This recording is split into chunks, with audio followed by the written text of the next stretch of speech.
Laura takes her first teaching position at a school about 8 miles south of De Smet. She is 16, and around this time, Almanzo Wilder begins to drive her to and from De Smet every weekend. The real story of Laura Ingalls and Almanzo Wilder is just tragic, and many people only know the sweet version from books and TV. But behind their love story was a life filled with pain, loss, and struggles that tested everything they believed in. Their journey was not easy at all, and every happy moment came after deep hardship. What really happened between Laura and Almanzo that made their life so difficult? Did their love truly survive every storm, or was it broken in ways people never talk about? Join us as we uncover the hidden truth. Laura Ingalls Wilder's teaching years. Laura Ingalls Wilder accepted her first teaching position just 2 months before her 16th birthday on December 10, 1882. This important step marked the beginning of a new chapter in her life, one that extended far beyond the prairie stories she would later become famous for writing. Teaching became a major part of her early adult years and helped shape her character, responsibilities, and future experiences. Although Laura eventually became a teacher, it was not the career she originally hoped to pursue. Her interest did not naturally lie in teaching. Instead, economic circumstances led her toward the classroom and the blackboard. During the times when she was not attending classes in De Smet, she found herself standing before groups of eager students in one-room schoolhouses. What began as a practical decision soon became an important period of learning and personal growth. Laura's journey into teaching took place over 3 teaching terms. Her teaching certificate, which is shown in William Anderson's book Laura's Album, was labeled as a 3rd-grade certificate.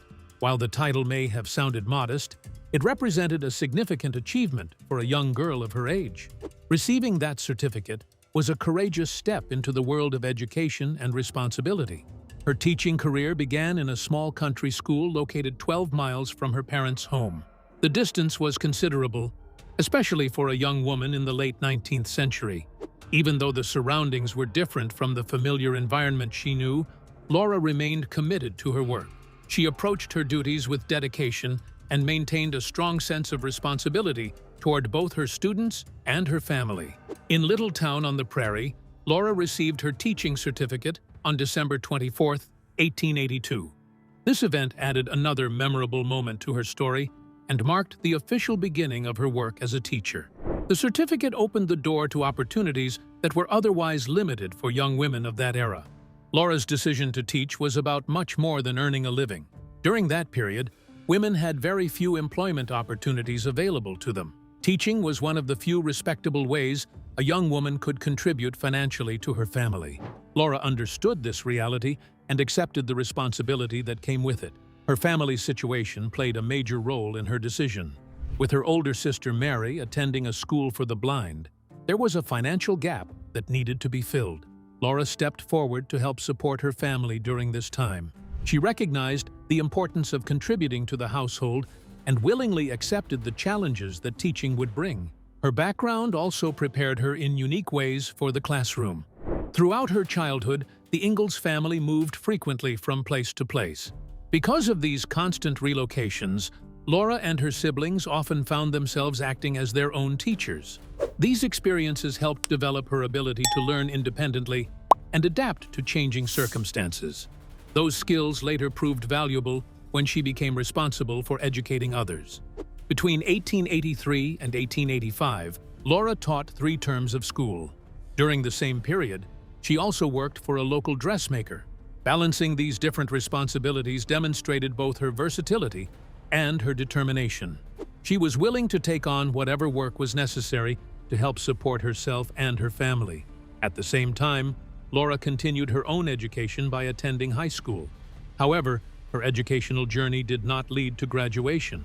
As her responsibilities increased, her 3rd and final teaching position became more important than completing her studies. This choice reflected the realities of her situation. Education remained valuable to her, but teaching also provided the financial support that her family needed. Teaching in a one-room schoolhouse presented many challenges. These schools were often located miles away from the comfort and familiarity of home. Laura had to manage her duties while living apart from her family for extended periods. The experience required maturity, independence, and perseverance. Despite the distance, she remained connected to her loved ones through regular weekend visits home. These visits were made possible by a family friend named Almanzo Wilder. His assistance helped bridge the gap between Laura's teaching responsibilities and the comfort of her family life. This connection would later become even more significant as their lives continued to intertwine. Laura's own reflections reveal that teaching was not something she particularly enjoyed. This admission offers a deeper understanding of her character and motivations. Her decision to continue teaching was not driven by personal satisfaction or passion for the profession. Instead, it was guided by a strong sense of duty and responsibility. She understood that her work served an important purpose. Through teaching, she was able to contribute to her family's financial stability and meet obligations that she felt were necessary. Her commitment to these responsibilities showed remarkable maturity for someone so young. At the same time, teaching provided Laura with valuable life experiences. The challenges she faced, the people she met, and the lessons she learned became part of her personal journey. These experiences added depth to her understanding of life and later influenced the stories she shared with readers. Laura Ingalls Wilder's years as a teacher were shaped by economic necessity, family responsibility, and personal determination. The one-room schoolhouses where she worked became places of learning in more ways than one. While she taught lessons to her students, she was also learning important lessons herself about independence, sacrifice, and perseverance. These teaching years helped Laura discover strengths she may not have fully recognized before. They tested her abilities, expanded her experiences, and prepared her for the future. Though teaching was not her first choice, it became a meaningful chapter in her life and contributed to the person she would eventually become. The one-room schoolhouses scattered across the prairie served as the setting for this important period of growth. Within their simple walls, Laura fulfilled her responsibilities, supported her family, and gained experiences that would remain with her throughout her life. Her journey into teaching stands as a powerful example of determination, resilience, and the willingness to meet challenges with courage and purpose. Laura Ingalls Wilder's early marriage. Laura Ingalls Wilder's life entered a meaningful new chapter on the 25th of August, 1885, when she married Almanzo Wilder in a congregational church in South Dakota. Their relationship had grown through many wagon rides, and their wedding marked the beginning of a shared future built on love, commitment, and hope. With her marriage to Almanzo, Laura left behind her teaching career and embraced a new role as a wife, and soon afterward, a mother. Their early years together were filled with affection and companionship. Laura called her husband Manly, while Almanzo lovingly called her Bess, a nickname taken from her middle name, Elizabeth. The couple made their home in De Smet, South Dakota, where they began building their life together. Almanzo had achieved success through his homestead claim, providing a stable foundation for their growing family. Their happiness increased with the birth of their first child, a daughter named Rose, who was born on the 5th of December, 1886. Her arrival brought great joy and filled their home with love. However, the years that followed brought many challenges. In August of 1889, Laura gave birth to a son. Sadly, the baby passed away within a month. This heartbreaking loss cast a shadow over the family and reminded them of how fragile life could be. Not long afterward, Almanzo became ill with diphtheria. The disease left him partially paralyzed, creating even greater difficulties for the family. Then, in 1890, another disaster struck when their home was destroyed by fire and reduced to ashes. The hardships did not end there. Laura and Almanzo faced a series of setbacks that tested the strength of their marriage and their determination. Their barn was destroyed, and a mysterious fire consumed their hay and grain. Another accidental fire, started by Rose, destroyed their home. These events became signs of the difficult times that continued to follow them. Severe drought added to their troubles. Their 320 acres of prairie land failed to produce as they had hoped. The drought left them burdened with debt and suffering from poor health. Despite their hard work and dedication, the land could not provide the stability they needed. They tried covering the crops with burlap, and really in an instant, their whole livelihood was destroyed. These difficult years were carefully recorded in Laura's book, The First 4 Years, which was published in 1971. The book describes the losses, struggles, and challenges the family faced, while also showing their determination to keep moving forward. Through every hardship, hope remained an important part of their lives. In search of a healthier climate and a fresh start, the Wilders moved to Westville, Florida, in 1892. However, they found the humidity unfamiliar and struggled with the feeling of being out of place. Earlier, around 1890, they had also spent time at Almanzo's parents' farm in Spring Valley, Minnesota, after briefly leaving De Smet. Throughout these years, Laura and Almanzo continued to rely on one another. They found strength in their marriage and in the small moments of happiness they shared. Even while facing illness, loss, financial difficulties, and displacement, they remained determined to build a better future. Eventually, they returned to the familiar surroundings of De Smet and purchased a small home. Their return represented a step towards stability after years of uncertainty and hardship. Laura's early marriage years were marked by both love and loss. Her experiences reveal the story of a woman who moved from life as a prairie teacher to life as a devoted and resilient partner. The challenges she faced became an important part of her journey. Through her writings, the story of the Wilders continues to stand as a powerful example of endurance, courage, and the ability to keep moving forward despite adversity. Building a new life at Rocky Ridge Farm. In 1894, the Wilder family began an important new chapter in their lives. They left behind many years of hardship and uncertainty and moved forward with hope for a better future.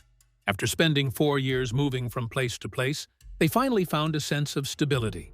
A 200-acre farm in the Ozarks near Mansfield, Missouri, became the place where they could settle and build a lasting home. Mansfield, Missouri, offered the possibility of a different kind of life. The land held promise, and with the savings they had worked hard to gather, the Wilders decided to take a chance.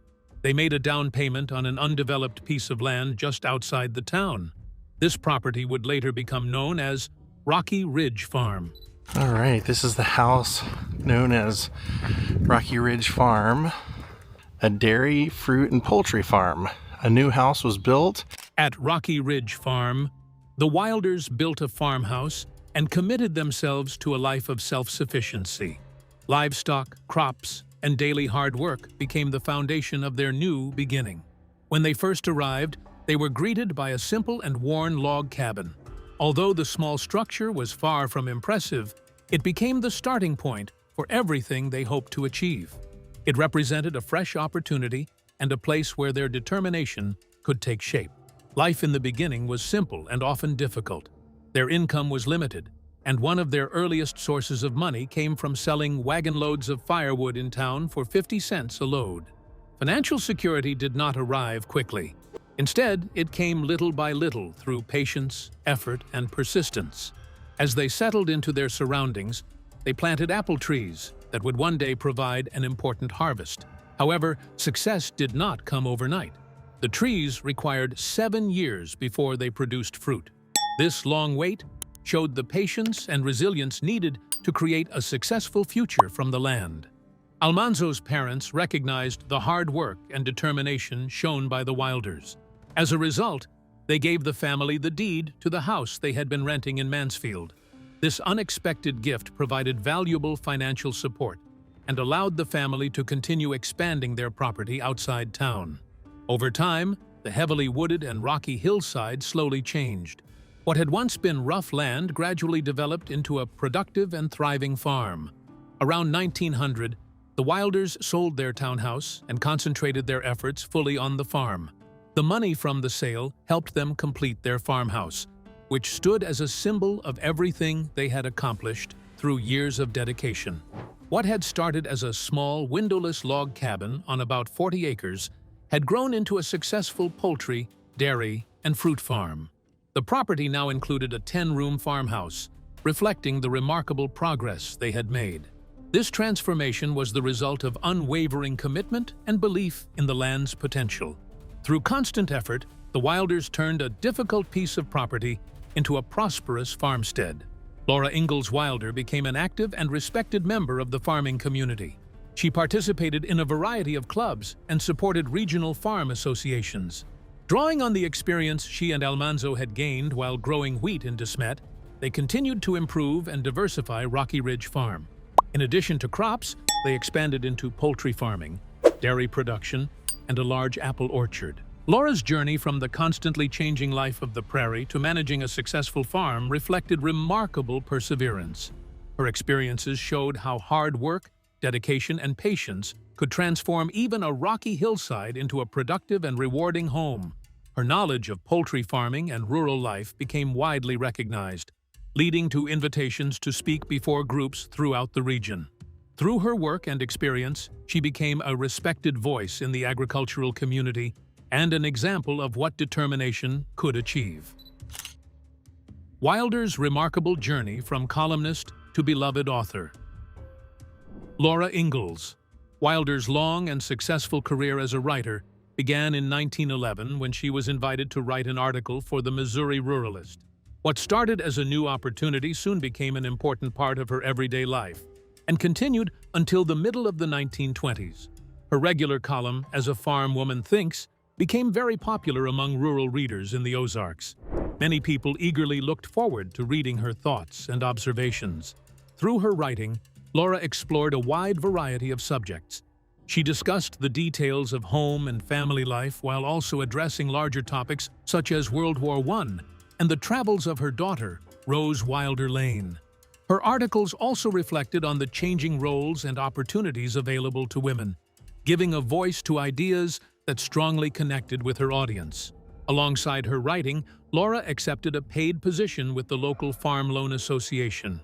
In this role, she helped support her community by providing small loans to local farmers. Although major financial success did not come to the Wilder family until the Little House books gained popularity, Laura's writing work and her position with the Farm Loan Association provided a steady source of income. By 1924, after spending more than a decade writing for farm publications, Laura had grown into a disciplined and skilled writer. According to Professor John E. Miller, she had developed the ability to create thoughtful and readable prose for a wide audience. This period represented an important turning point in her life. A major influence during this time was her daughter, Rose Wilder Lane.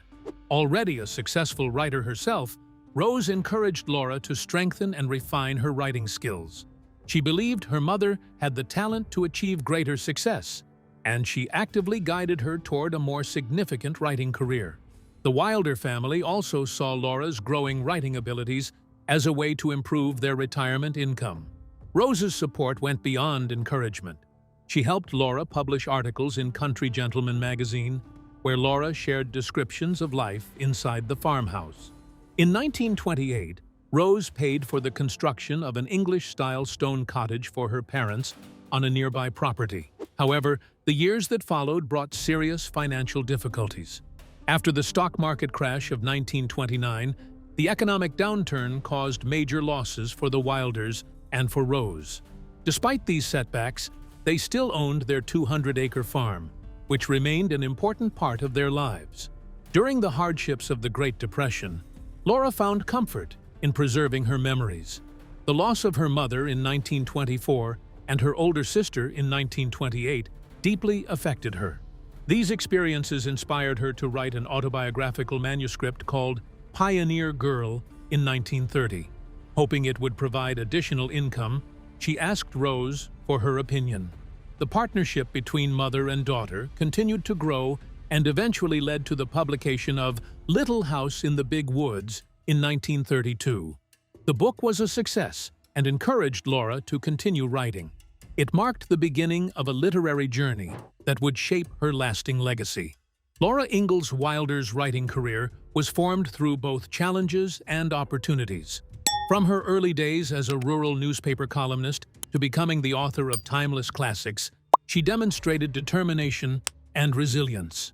Her work reflected a changing world while preserving memories of the past, leaving a lasting impression on literature and touching the hearts of readers around the globe. The Little House Legacy. Laura Ingalls Wilder had a key moment in her life in the 1910s when her daughter, Rose Wilder Lane, encouraged her to write her childhood memories. Rose, reporter for San Francisco Bulletin, saw strong potential in these stories and pushed her mother to begin writing. Laura first wrote an autobiography titled Pioneer Girl, which was rejected by publishers in the 1920s. Despite rejection, she remained determined and continued refining her work over several years. She changed the title and shifted the narrative into a third-person perspective before publication. In 1932, she introduced Little House in the Big Woods, first book of her famous series. This book opened the Little House series that preserved her childhood memories in simple form. The series continued with Little House in the Big Woods, setting the stage for later books. Little House on the Prairie showed life on vast prairie landscapes. Farmer Boy described Almanzo Wilder's childhood on a New York farm. On the banks of Plum Creek, by the shores of Silver Lake, the long winter, Little Town on the Prairie, and these happy golden years added chapters. Laura and Rose worked closely on Little House books for many years.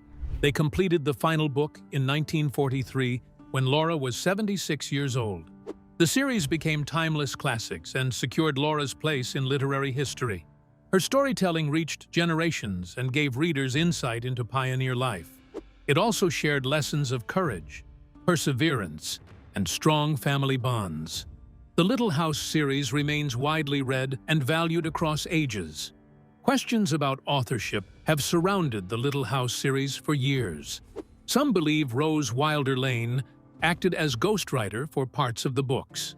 Evidence, such as correspondence, diaries, and handwritten manuscripts, shows collaborative processes.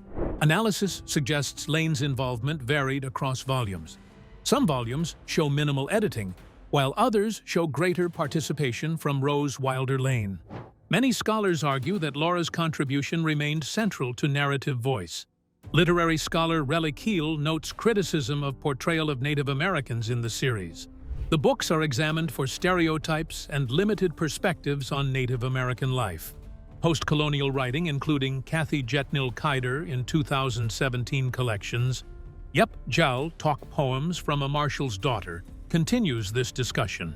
It encourages readers to engage critically with historical context and recognize multiple perspectives. The enduring legacy of Laura Ingalls Wilder and the Little House books.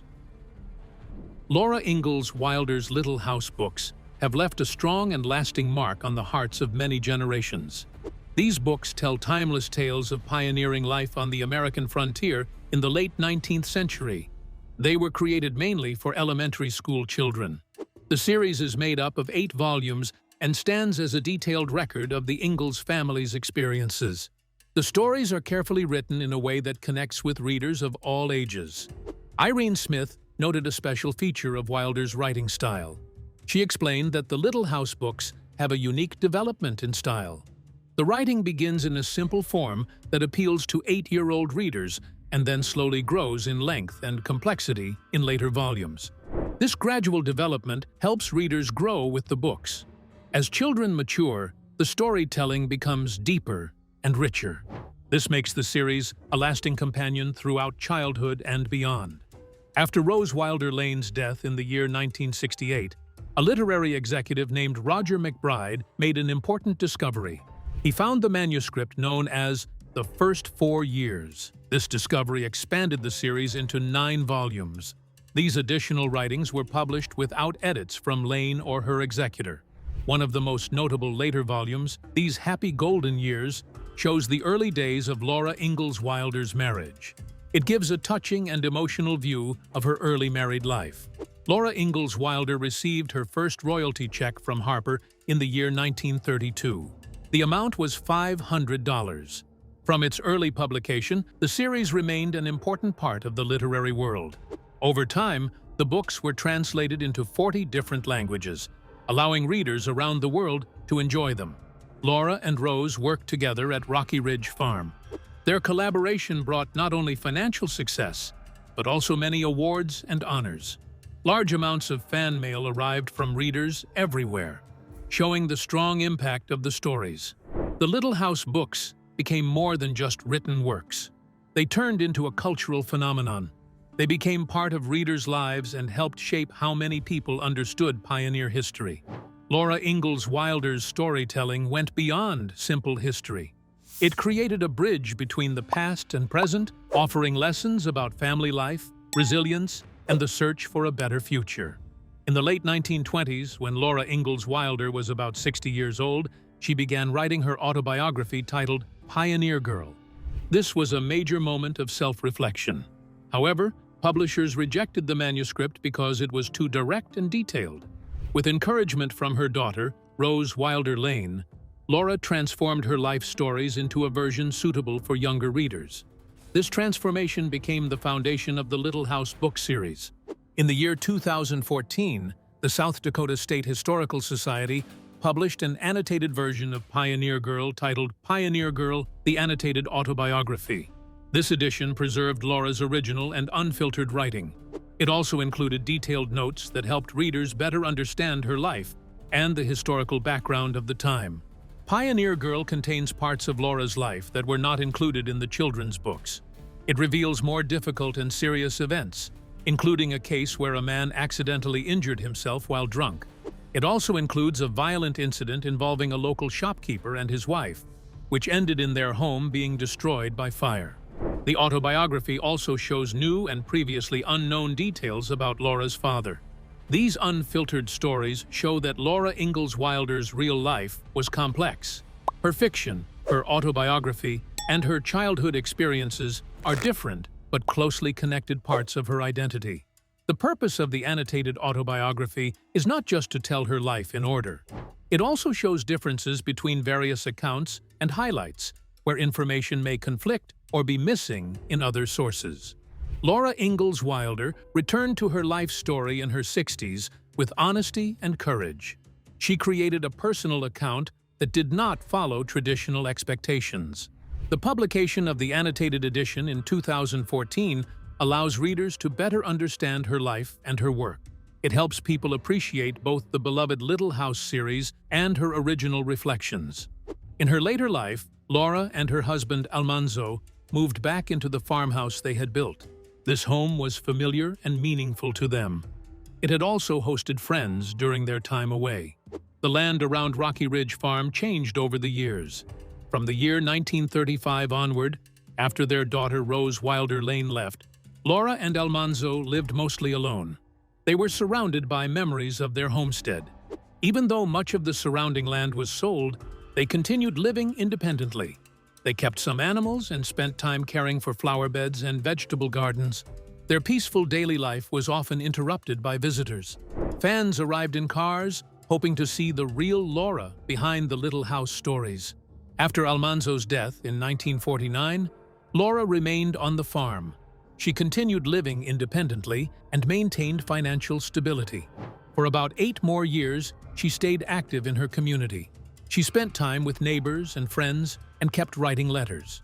She also stayed in contact with editors, readers, and friends who valued her presence. In the autumn of 1956, Laura's health began to decline sharply. She was affected by diabetes and heart-related conditions. During Thanksgiving, her daughter Rose visited and realized that Laura's health was serious. Laura was taken to the hospital for treatment. She returned home the day after Christmas, but her condition continued to worsen. Laura Ingalls Wilder passed away peacefully in her sleep at home on the 10th of February, 1957, just 3 days after celebrating her 90th birthday. Laura Elizabeth Ingalls Wilder died February 10th, 1957. She was just 3 days past her 90th birthday. She was laid to rest beside Almanzo at the Mansfield Cemetery in Missouri. This marked the peaceful end of their long and shared life story. After her death, Laura's literary legacy continued to grow. Her works entered the public domain in countries where copyright laws expire 50 years after an author's death. This allowed more readers around the world to access and enjoy her stories freely. Her influence also continued through television. The series Little House on the Prairie, which aired from 1974 to 1982, brought her stories to a new generation. Actress Melissa Gilbert's role as Laura helped bring the character to life for many viewers. This adaptation renewed interest in the original books and kept Laura Ingalls Wilder's legacy alive for both children and adults. What do you think about Laura Ingalls? Share your thoughts in the comments, and don't forget to like, share, and subscribe. Before you go, be sure to click on the video shown on your screen.